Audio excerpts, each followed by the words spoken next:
Good morning, everyone.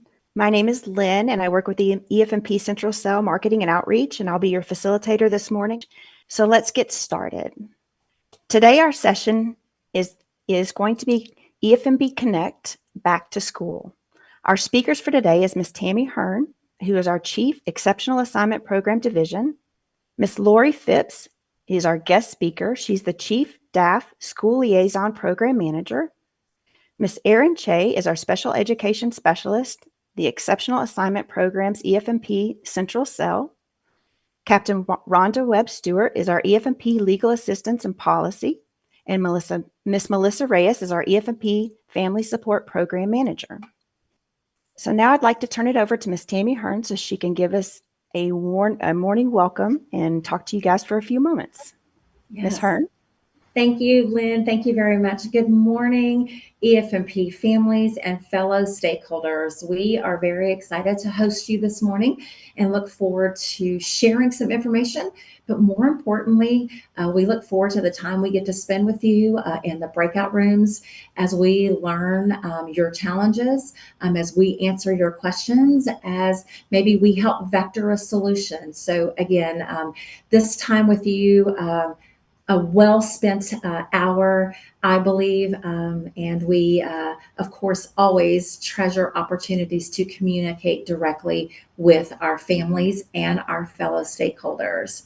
All right, we do have a great lineup, Lynn. Thank you so much for giving the folks a quick preview of the amazing staff that cares for EFMP families every day. And I tell you, to have Miss Lori Phipps with us, school liaisons play a significant role in helping to navigate our families as they move through their military career from base to base, from school district to school district. So Miss Lori, we are going to start with you. Thank you again for joining us, and we'll get started. Thank you, Ms. Hearn. I'd love to thank for the special thank you. Again, a very special thank you to the EFMP Cell team for the invitation and hosting this great event today. It's always a pleasure joining the team and talking about what we're also passionate about, right? And that's supporting our families, supporting our installations. Next slide. As you students prepare to head back to school, and in some locations, they're already in session, they encounter unique challenges that set them apart from their peers. Frequent relocations, new schools, adjusting to educational systems can make this time both exciting and so stressful. But with the right support and resources, our students can thrive. Whether it's navigating these new classrooms, reconnecting with friends, or finding that sense of belonging in their new community, this back to school season is an opportunity for growth and resilience for all students. So let's dive into the invaluable resources and services provided by our Department of Air Force School Liaison Program. This program serves as a critical resource for our installation leadership, educators, and military families, helping them navigate the complexities of the education world to support the mission and their communities. Our school liaison program managers are the central point of contact between our commanders, our families, and our school districts. They advocate for our military connected students at all levels, whether local, state, national, or ensuring that these students receive the support that they need, especially during challenging transitions or time periods. In the end, what is good for military connected students is good for all students. So who wins? The community wins. So let's clear it up a little bit about who we serve first, and then we'll get into what we bring to the table. The program extends its services to a wide range of military-connected individuals, including active duty, Guard, reserve members, DoD civilians, retirees, National Oceanic Atmospheric Association, National Public Health Service, foreign national military families, and contractors assigned to the installation. So a really large component. Really, anyone that has a DoD ID card has access to a school liaison, no matter where you are around the world. So let's talk about what you see here. Built on 3 pillars: outreach, advocacy, and partnership. Here's some of the things that the school liaison is responsible for. And we're just going to touch and go real quick because we are on a tight timeline. So we want to be respectful of our time. Local school navigation, helping our families understand and navigate those local school systems, from modalities all the way through policies and resources, just to name a few. Special education navigation, resource accessibility, advocacy, school district navigation, state laws, and military interstate compact compliance. Deployment support, offering to support our families during deployment periods, whether they're at their home station or they've temporarily relocated to another location, maybe to stay with grandma or to stay in another location that has more support. Educator professional development and other tiered support systems are in place for execution during that stressful period. College, career, and military readiness, providing resources and guidance for students preparing life after high school, job shadow programs, internships, project search programs, just to name a few. Grants and scholarships, not only for our students, but also for school districts to enhance their opportunities for all students, not just military connected students. Transition support, not only just PCS times, right? But when they transition from elementary to middle school, providing professional development and other workshops as well. Again, facilitating that professional development for educators to better service our students and establishing those education summits and working groups. The program actively engages in education community partnerships because that's the cornerstone of what we do. Working closely with school districts, advocating for legislation and local policy changes to ensure that military students' unique needs are understood and met. Go ahead, next slide. All right, so we're going to do a little fun thing with back to school tips. You guys know this, you are the experts as well. So we're just going to touch and go on these, and then we're going to wrap it up about when to call your school liaison. So we always want you to prepare early. Start early, get all your health things taken care of, necessary checkups, etc. Visit the school, become familiarized with it, right? Help your child feel comfortable with their environment by meeting their teachers and helping them identify key areas. Discuss their transportation, because depending on the student's need, it's going to look different. Establish those routines, making sure that we're consistent and we create and stick to that morning routine or that bedtime routine, because again, time management is critical to help our child balance their responsibilities as well. Next slide. Connect with your educators. Build those relationships. Open those lines of communication. Maintain that transparency to foster that supportive learning environment. Make sure your child's needs, strengths, and concerns with their teachers are through clear communication. It will get us further than coming in at a wrong angle, right, for our teachers. They're important to give them a hands up, thank them for what they do. Next slide. Foster that independence and self-advocacy. Encourage their independence, help them develop those skills, manage their time, organize their work. Remember, you're their best teacher. You are their role model. Promote self-advocacy and teach your child to speak up for their needs and ask questions when they don't understand something. And most of all, focus on their victories. Celebrate those little successes. Regularly acknowledge your child's achievements, no matter how small, because it builds their confidence. Next slide.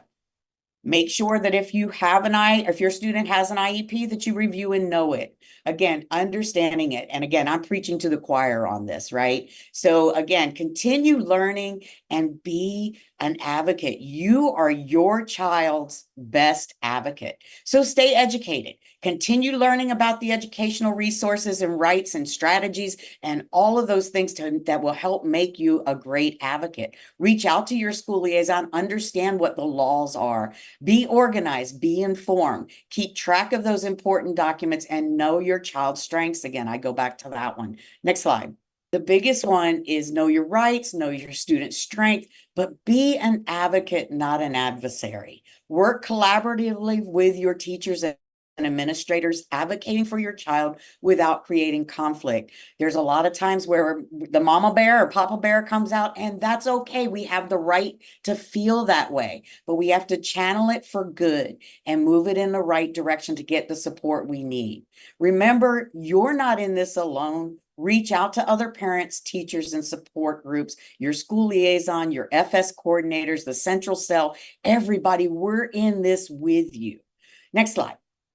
So when you're going to call, you know that old Ghostbuster saying, who you going to call? Well, when are you going to call the school liaison? When orders drop. Don't wait. Get to know, get in ahead of it. Understanding if you're not clear on school policies, what does special navigation education services look like with these school districts? How can we help? What academic concerns are you having? Are you worried about process?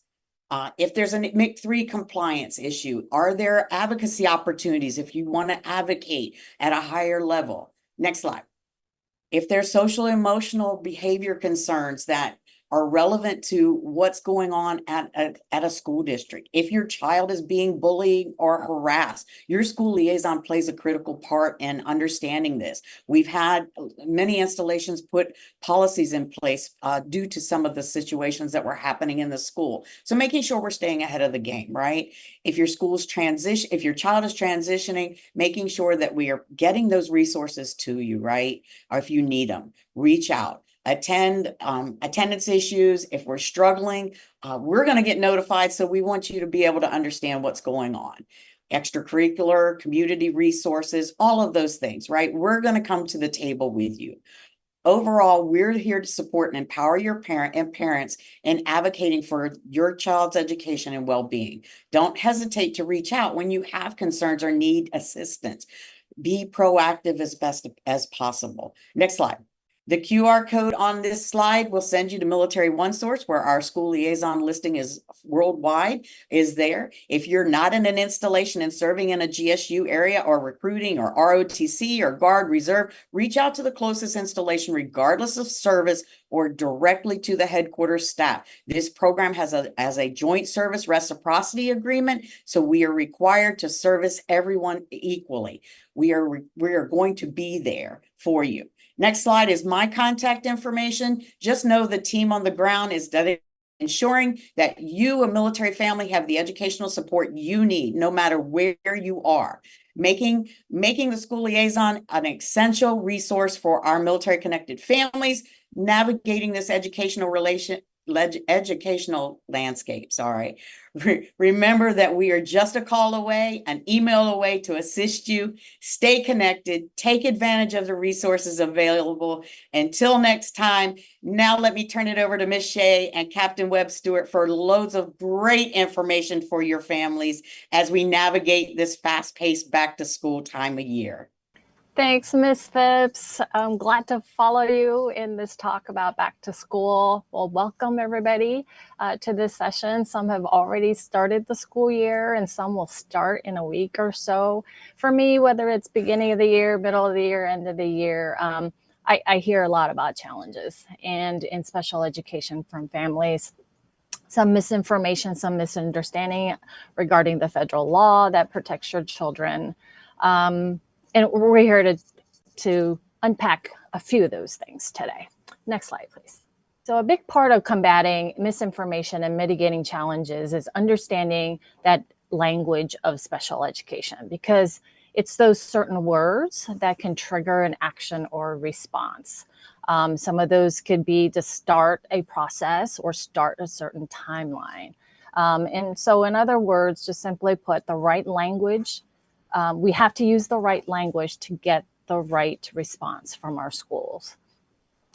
Next slide, please. Special education process is confusing, and the language in which schools use, sometimes even educators don't have a full understanding of. And we're talking about specific acronyms that you see on the screen, vocabulary that's not on the screen, even ordinary statements and questions can lead to lots of misinterpretations by the school. And so next slide, please. And so we want to talk about, when it comes to that special language, to focus on a couple of words today. Each one of those bullets can be an hour talk, but we're just going to talk about the last two, the appropriate versus best, comparable versus the same. Next slide, please. So let's take a look at a couple examples that I hear from parents. The first one on the left, the parent statement. We just moved from another state and my child is not getting the same service as the previous school. My child deserves the best education. And this might be the start of a conversation where they're just really wanting a lot of the same things they had before. They're comparing themselves and they're finding that the gaining school is falling short. When a principal or a special education manager hears comments like this, what I want to say is that they've probably have already judged this parent to say, well, you know what, I don't think they really understand the provisions of an IEP that's protected under the federal law IDEA. And even if they might really understand it, they're going to be super demanding to work with, right? We want to frame the question or a statement in a way to get to the intent of what this parent really wants to do, right? Which is comparable services, want the appropriate education for their child as they're transitioning into the new school. So a better statement might be, we just moved from another state. I would like to schedule an IEP meeting to share a little bit about my child, including her weaknesses, strengths, and appropriate strategies that's going to help her to learn and to ensure that comparable services will be provided from the first day of school. That, hammering in the comparable services, making sure that services are ready at the first day of school. All of those things are little trigger words to let the school know, hey, I know my law, I know my protections, and this is how I'm going to make sure that you're communicating right with me. It's a different kind of response you're going to get with the latter statement than the first statement. So let's take a look at the second one. The second one is, my child's grades are failing or falling, and when will she be at the current grade level? For this statement, understand that IDEA, the federal law, provides educational protections for students with a disability, yes. But does that mean the school is responsible for a student receiving or achieving a certain grade or a grade level of work? No. Just as long as they're progressing. So in this case, you just want to ensure that the school provides free and appropriate education, or FAPE. But what a parent here is really asking for, right, is my child getting better? Like, I'm concerned. Is my child progressing? Is my my child's IEP working? Those are the real questions. And so a better option here would be, my child continues to fall behind in grade level academics, to let the school know that she's keeping track, the parents are keeping track, and she is struggling to keep up with their current work. Can you provide an update on my child's progress and IEP goals and compare that with her peers' progress? So very specific on what it is that the parents are looking for and the data that should come with the responses from the school. Could we meet to discuss the strategies being implemented by the teachers to close the gap and explore any challenges to goals or accommodations? Right? That's a much better framed statement and a series of questions that are going to get the better response from the school, better actions. So you might be thinking, this is complicated. I'm going to need a specialist to come with me to every meeting, to draft my emails, every phone conversation. I'm going to have them. I need a translation app. I need AI to do this for me, right? And I will say that it is that difficult. But you have supports at your base level. We heard from Ms. Phipps today about your supports with the school liaison.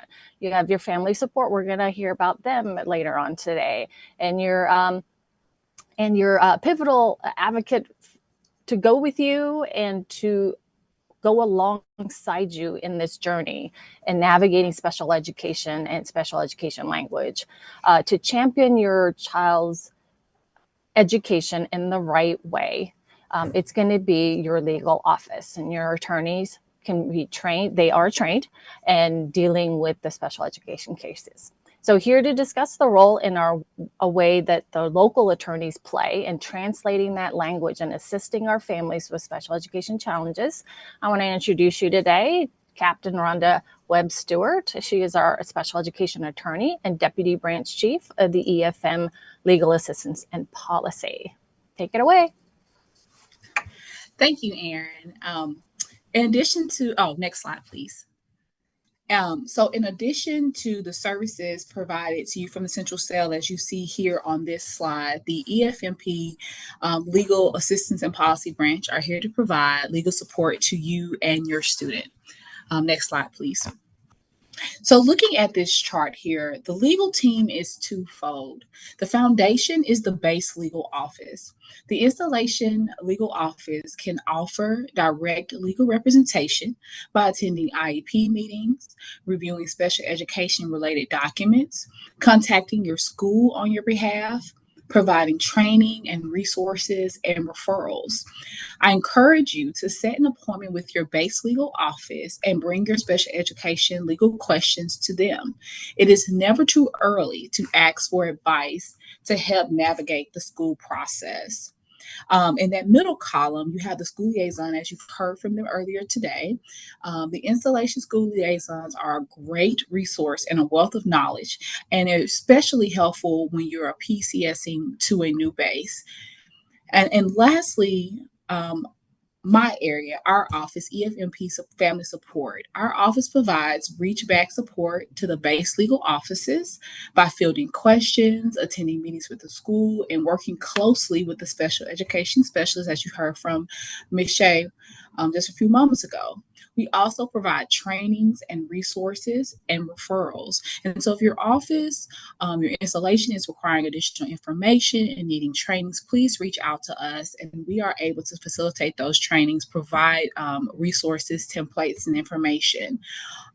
For our attorneys that are on the call, looking at Flight KM, there is an EFM Legal Assistance tab, and there are also campus training courses through Flight as well on these specific topics to better help serve the families that come in at the base legal office. Additionally, for referrals, we work with the pro bono referral program, and these referrals are typically submitted by the base legal attorney, reviewed in our office, and submitted to the ABA for a private attorney to accept the cases and represent those clients. So understand that we have a plethora of legal resources up to the point of also referrals as well. For the families that are on the call, if you have a time and ability to look at our Family Vector page. There is a number of legal libraries and resources kind of going through that alphabet soup that we mentioned earlier, giving you those definitions for those acronyms and just giving you all the family support resources at that site as well. Next slide, please. So consulting legal is your right. Sometimes we're speaking with schools, they can kind of like it's intimidating and maybe I shouldn't have counsel with me. Understand that having legal counsel with you or consulting with legal is your right. And you should have an advocate in those situations. So do not feel overwhelmed if that becomes an issue there. So the QR code on this screen will help you locate your nearest legal office and provide you additional resources. We stand here available to support you and to empower you to advocate for your students. If you ever have any questions for us, next slide.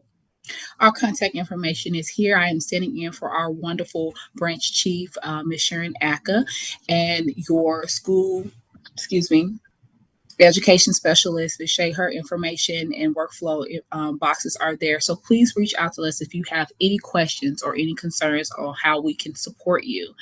And next, you will hear from Ms. Reyes. Thank you so much. Well, good morning, everyone. Thank you, ma'am. And so next slide, please. And so I'm here to talk with all of you about our EFMP Family Support Team at the Military and Family Readiness Center. And so EFMP Family Support, I will say, I may sound a little biased, but I do feel that they provide some of the best services that many of our families can utilize to get them connected to outside resources, not only in the community, but community resources on base. And so again, you can access them to the Military and Family Readiness Center. We have both coordinators and navigators that are there to serve you depending on your installation. And so if you're not already tapped into it, they do offer specific information and they offer those through emails. You'll normally get a welcome email as you're coming to a new installation.